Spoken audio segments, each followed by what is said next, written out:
Caro papà, io ti ringrazio e tutto quello che hai fatto per me.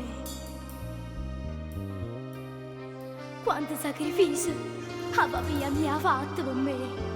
Ma se oggi sono coccheruna, questo lo devo a voi. La vostra amatissima Daniela. Caro papà, se oggi sono coccheruna, questo lo devo a te. E tutte notte ti sognate che io potessi fare cantante. Questo sogno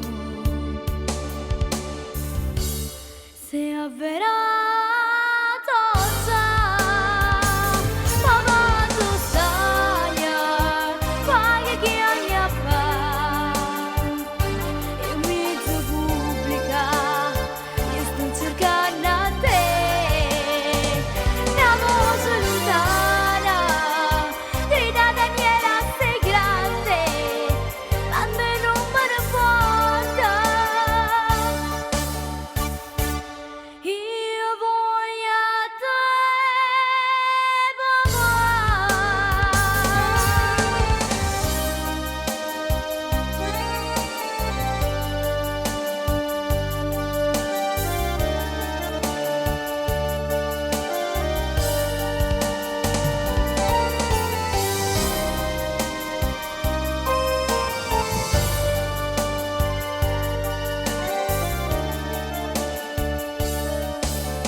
Emozione senti in quell'istante quando vaga a cantare e tutta gente mi ammira, mi acclama, ma io voglio